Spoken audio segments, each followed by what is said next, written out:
मी लहानपणापासून मुंबईमध्ये स्थायिक आहे।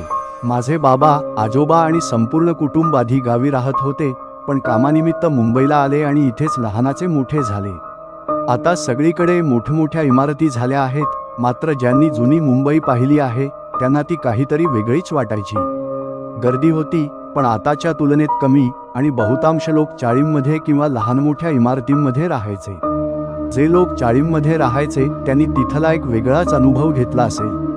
लहानशा खोलीत बरंच मोठं कुटुंब राहायचं, शौचालय बाहेर असायचं, पण त्या परिस्थितीतून माणसाला जीवनाची शहाणपणाची शिकवण मिळायची, दुनियादारी समजायची, छोट्या छोट्या गोष्टींचं महत्त्व कळायचं, आणि तिथली माणसं तर नेहमीच मदतीसाठी तयार असायची। असो, आज मी तुम्हाला जे अनुभव सांगणार आहे ते अस्सल मुंबईतील चाळीमधले आहेत। आजोबा गावाला ये जा करत असायचे। त्यावेळी आमचे शुक्ला नावाचे शेजारी होते। त्यांच्या कुटुंबातील मोठा मुलगा दीपेन हा माझ्या बाबांचा चांगला मित्र होता। त्याचं लग्न झालेलं होतं आणि त्याला 5 महिन्यांची मुलगी होती। माझे बाबा त्याला दीपू भैया म्हणायचे। शहरी ठिकाणाचं नाव मी सांगणार नाही, कारण मला ते योग्य वाटत नाही। चाळीचं नावही काही कारणांमुळे बदलतो आहे, त्यामुळे यासाठी मला माफ करा। हा अनुभव माझ्या वडिलांनी सांगितलेला आहे जेव्हा ते कॉलेजमध्ये शिकत होते। दत्तात्रय चाळीत माझे वडील, माझी आजी, आजोबा आणि माझ्या 3 आत्या 2 छोट्या खोल्यांमध्ये राहत होते। घर लहानसं होतं, फक्त वर माळा चढवलेला होता, त्यामुळे ते थोडं मोठं वाटायचं। आमचं त्यांच्या घराशी अगदी घरच्यासारखं नातं होतं, कारण अभ्यासात वगैरे त्याने बाबांना खूप मदत केलेली। पण लग्नानंतर दीपेन आणि त्याच्या बायकोचं सतत भांडण व्हायचं। दीपेनची बायको, जिने आम्हाला भाभी म्हणायचं, तिचं काही ना काही कारणावरून दीपेन किंवा तिच्या सासूशी वाद होत असायचे। मुलगी झाल्यानंतरही त्यांच्या घरातलं भांडण काही कमी झालं नाही। एका दिवशी बाबा दुकानात जायला निघालेच होते, तेवढ्यात त्यांना आरडाओरडा ऐकू आला। त्यांनी पाहिलं तर समोर खूप गर्दी जमली होती। जवळ जाऊन बघितलं तर शुक्ला परिवाराच्या घरातून भाभी धावत बाहेर आली, पण तिच्या कपड्यांना आग लागलेली होती। ती अक्षरशः समोर जमलेल्या लोकांसमोर धडपडत होती, तिचं सगळं अंग भाजून काळंठिक्कर झालं होतं।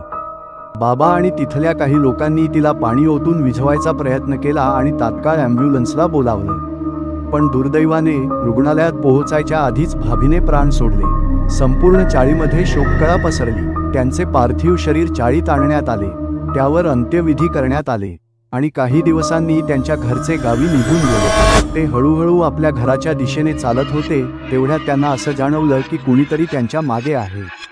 त्यावेळी चाळीत फारशा लाईट्स नसत, फक्त रस्त्यावरच्या दिव्यांचा उजेड होता। त्यांनी मागे वळून पाहिलं, पण तिथे काहीच नव्हतं। बाबा पुन्हा चालायला लागले, पण पुन्हा त्यांना वाटलं की कुणीतरी मागे चालत आहे। यावेळी त्यांनी मागे वळून पाहिलं आणि जे दिसलं त्याने त्यांचे धाबे दणाणले। त्यांच्या अगदी मागे हातभर अंतरावर एक बाई उभी होती, पण त्या बाईचा चेहराच नव्हता। बाबांनी ते दृश्य पाहताच शक्य तितक्या जोरात तिथून पळ काढला। घराच्या बाहेर पोहोचले आणि घाईघाईने दार वाजवू लागले, पण मागे वळून बघतात तर काय ती बाई त्यांच्या मागे त्यांच्या घरापर्यंत आली होती। ते आजीला जोर जोरात हाका मारू लागले आणि जोरात दार बडवू लागले। आतून आजीने दरवाजा उघडला आणि बाबा घरात शिरताच त्यांनी जोरात दार लावून घेतलं।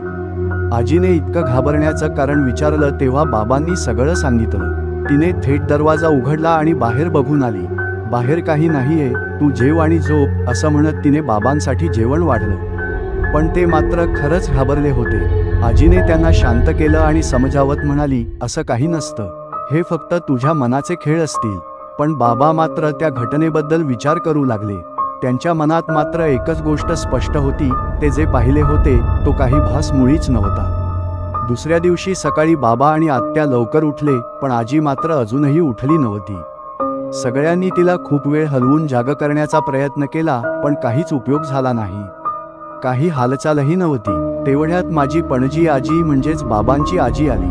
तिनेही तिला उठवण्याचा प्रयत्न केला, पण अजूनही आजी कसलीच हालचाल करत नव्हती। चाळीमधले बरेच लोक येऊन पाहून गेले, हाका मारून उठवायचा प्रयत्न करून गेले। डॉक्टरही येऊन तपासून गेले, पण काही विशेष सांगू शकले नाहीत। त्यामुळे सगळे गोंधळून गेले होते। पणजी आजीला मात्र काहीतरी संशय आला। तिने आत्या आणि बाबांकडे पाहत विचारलं, काल काही विशेष घडलं होतं का? तेव्हा बाबांनी आदल्या रात्री घडलेला प्रकार तिला सांगितला। हे ऐकताच ती घाईघाईने बाहेर गेली आणि काही वेळाने एका अनोळखी माणसाला घेऊन परत आली. त्या व्यक्तीच्या पोशाखाकडे पाहून असं वाटत होतं की तो एखादा मांत्रिक असावा. तो घरात आला आणि एक कटाक्ष टाकताच त्याने सांगितलं, तुमच्या आजीला बाहेरची बाधा झाली आहे. नुसतं ते पाहताच त्याने कसे काय अचूक हेरले त्याचे त्यालाच माहीत. त्याने काही विधी सुरू केले, काही मंत्र पुटपुटले आणि काही वेळानंतर हळूहळू आजीने हालचाल केली. काही मिनिटातच ती भानावर आली.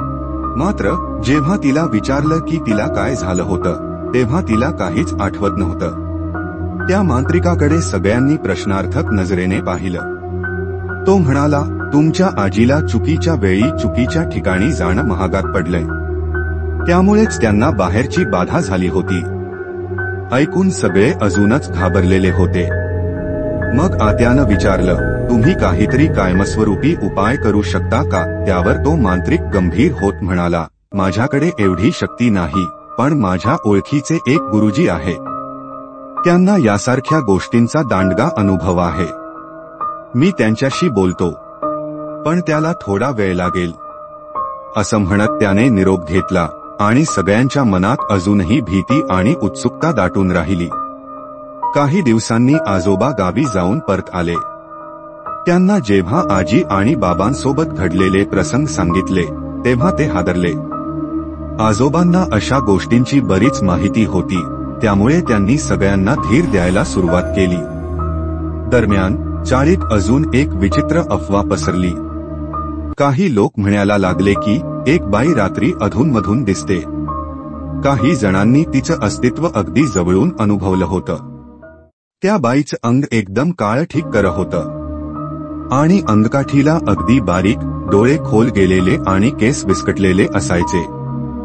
ज्या लोकांनी तिला पाहिलं होतं त्यांना ती रात्रीच्या अंधारात केव्हा कुठे दिसेल हे सांगता येत नव्हतं. काही जणांनी हे सगळं फक्त अफवा म्हणून उडवून लावलं, पण चाळीतल्या अनेकांनी हे अनुभवलं होतं, त्यामुळे यात काहीतरी सत्य असणारच हे सगळ्यांना माहीत होतं. रात्रीच्या वेळी तर चाळीत भयानक शांतता असायची. अंधार पडायला लागला की चाळीचा परिसर, आजूबाजूच्या गल्ल्या ओस पडू लागल्या. रात्री एखादा बल्ब चालू असला तरी त्याचा उजेड किती लांब पोहोचणार, त्यामुळे अंधाराचे साम्राज्य असायचे. त्या काळात सार्वजनिक शौचालय असायचे आणि ते चाळीपासून काही अंतरावर बाहेर असायचे, त्यामुळे रात्री तिथे जाण्यासाठी लोकांना हातात छोटासा दिवा घ्यावा लागायचा. एका रात्री नेहमीप्रमाणे ते शौचास गेले. हातात दिवा होता. सगळीकडे गर्द अंधार पसरला होता. त्या दिव्याच्या हलक्या प्रकाशात आणि त्या काळोखात चाळीत फिरणाऱ्या बाईच्या अफवा मनात खोलवर रुतत होत्या. पण आजोबा तसे धैर्यवान होते. त्यांना अशा गोष्टींची सवय होती, त्यामुळे त्यांनी कधीच भीती वाटू दिली नाही. ते हात धुवायला बेसिनकडे वाकले आणि अचानक त्यांची नजर स्टीलच्या नळावर पडली. त्या नळाच्या चमकणाऱ्या पृष्ठभागावर काहीतरी हलताना दिसलं. त्यांनी नीट पाहिलं आणि त्यांचं काळीज थरारलं. त्यांच्या बाजूलाच एक काळी सावली उभी होती.